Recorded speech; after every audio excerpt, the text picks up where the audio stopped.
Welcome back. So like I said in the last video, I'm going to check my bow, and I got a 20 and a 30-yard target out there, and I've shot 14 arrows and everything's been a little bit low, about that much, 2 to 3 inches low at 20 and 30 yards. So I'm going to bring my sight down a little bit, chase those arrows back into the center, and I think tomorrow I'm going to do a little elk hunting.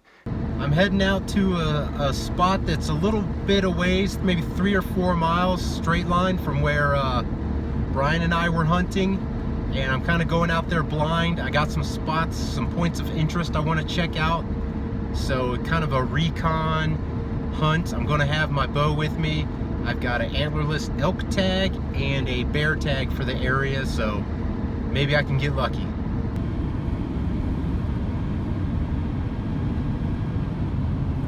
So while I'm driving up, I remember, oh, I forgot my vitamins on the counter, and I forgot to pack something extra, because the last time I was out here, we got pretty cold at night and it was pretty chilly.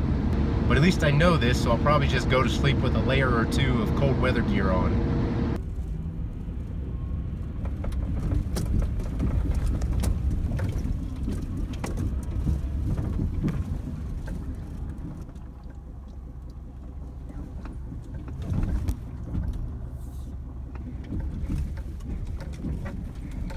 The road kind of ends right here, and I wouldn't have come down it if I knew it was that bad. But once I got started, I was kind of committed. So the road stops here, so I'm going to start walking the rest of the way. Now it's time to change clothes and get after it.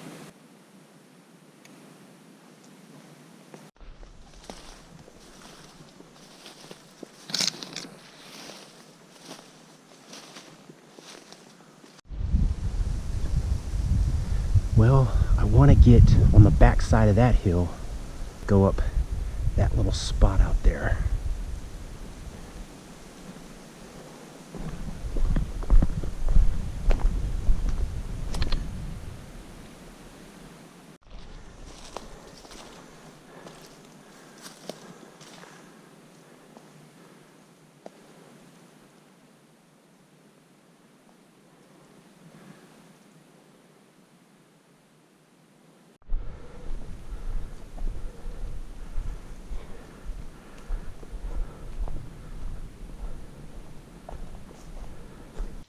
So I've got a great view from right here.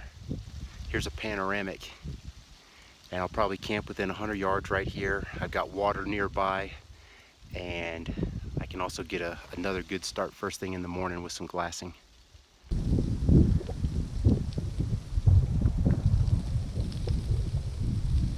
But for now, I need to get glassing. Right there are 2 bull moose duking it out. Right below that little brown patch, below that dark pine tree. On my way out, I found a place and picked this up, a sleeping bag liner that gives you up to 20 more degrees, so we'll just call it 10. So now maybe my 35-degree bag is a 35-degree bag. Tonight's only supposed to be in the high 40s, but tomorrow night it's supposed to be low 30s, maybe drop below freezing. I've already had to shoo a moose away from that direction, and it went and crossed the creek that I just got the water out of, so that's pretty unnerving. I didn't stay up on the hill last night. I actually dropped off the side, and I'm within about 400 yards of where those 2 bull moose were sparring, and there's a good running creek down here, but I don't hold much promise for this area because last night, 9 o'clock, there were 2 guys right over here with their headlamps on, and then something crashed up out of the creek just right on the backside of this tree here. And then I realized there's 2 more guys coming up with headlamps on.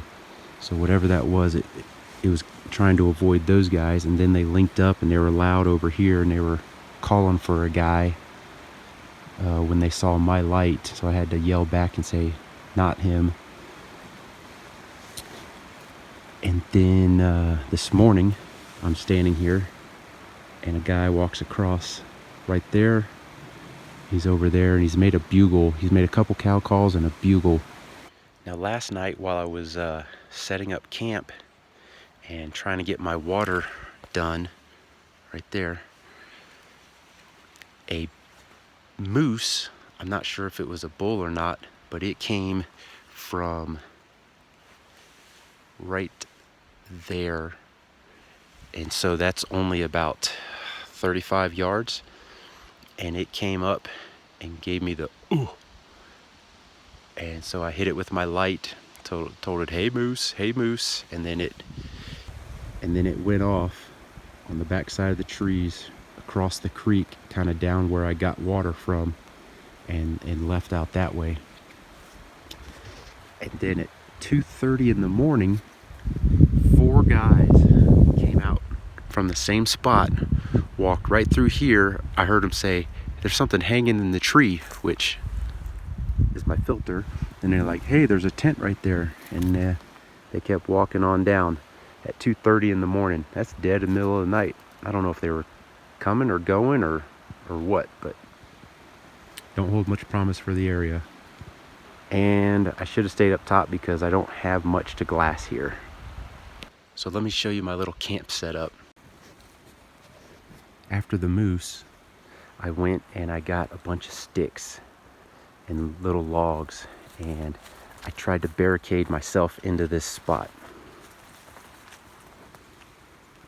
So I've got these little setup around. I got my tent nestled in, and I've kind of tried to block everything off so that something has to make a lot of noise to get in here, or hopefully discourage them from trying to get in here in the first place. But let me show you this tent. It's pretty neat.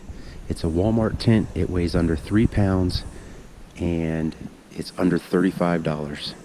Check this out. So it's a one-man tent, and it's got this bar. It's 2 bars that are connected like a T. Right here, there's like a pivot. And this one only goes to right here and creates your awning for your vestibule. And then it goes down here. And this pole is gray, and it goes to the gray tab right here. This pole kind of goes diagonal, and it's orange, and goes to the orange tab on this top corner. And then it goes down to the middle at the foot. I use it as the foot anyway. So orange to orange, gray to gray, and then you just put the rain fly on, and the rain fly has the same tab, and it just sits underneath and attaches underneath. A couple of stakes, if you can get them in. If you can't, it'll still freestand on its own, but the rain fly might flap around if you can't get a couple stakes in.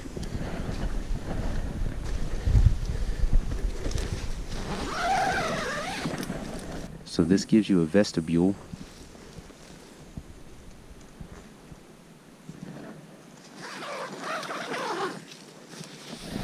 And I had my bow, the cam of my bow sitting right here, and then I had this through one of the holes in the main part of the bow, and it sat straight upright and did not impede in here.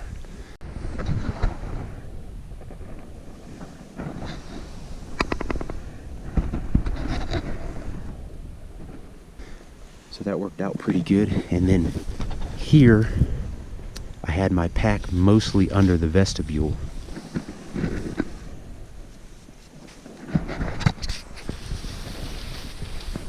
So then inside you got room to sit up, plenty of width. My pad is 25 inches wide, and it sits in there real nice. So far I'm real happy with this. I don't think I would use it wintertime. This is more of a 3-season tent, and I figured for $35, how could I go wrong?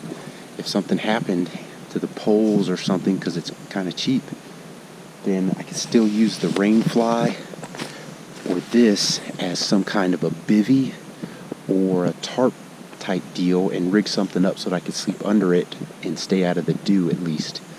But so far this is the second time I've put it up, and the first time was in the dark, which is probably not the best way to do it for the first time, but it's really simple, pretty quick, and it's under 3 pounds, so it's hard to go wrong. One thing on this tent, when you take it down, be careful with the poles. They're under a lot of tension. See how they're bent? First time I took it down, I think it was this part, and it smacked me right in the face. I head out for the day and I go up over the hill where the 2 bull moose were fighting, and I just keep going and going. I'm not seeing a whole lot, and eventually it's just time to set up for the evening. Well, it's getting pretty windy and it's supposed to get pretty cold tonight.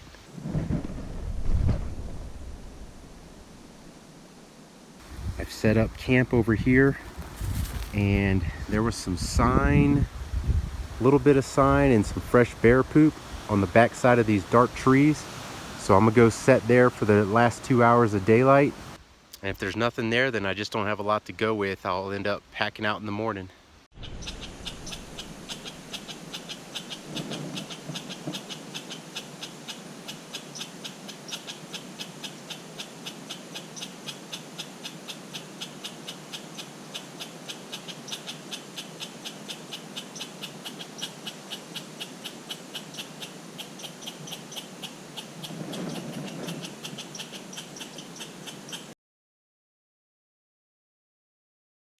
Well folks, last night got pretty darn cold.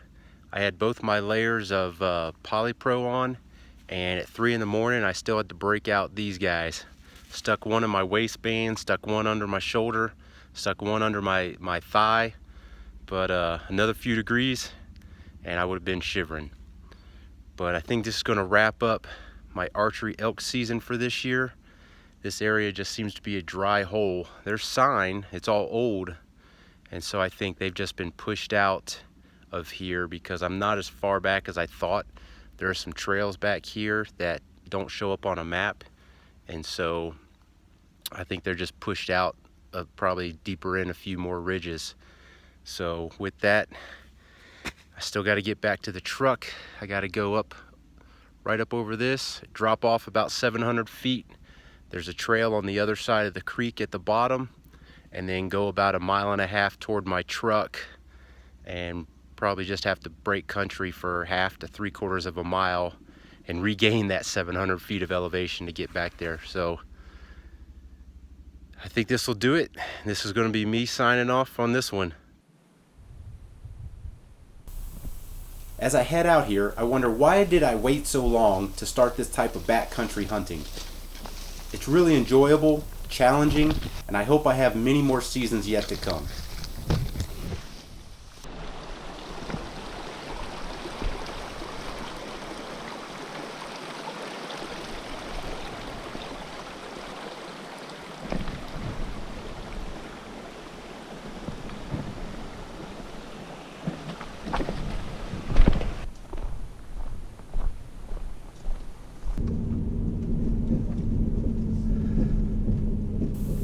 We'd really appreciate it if you subscribe to our channel. Thanks for watching.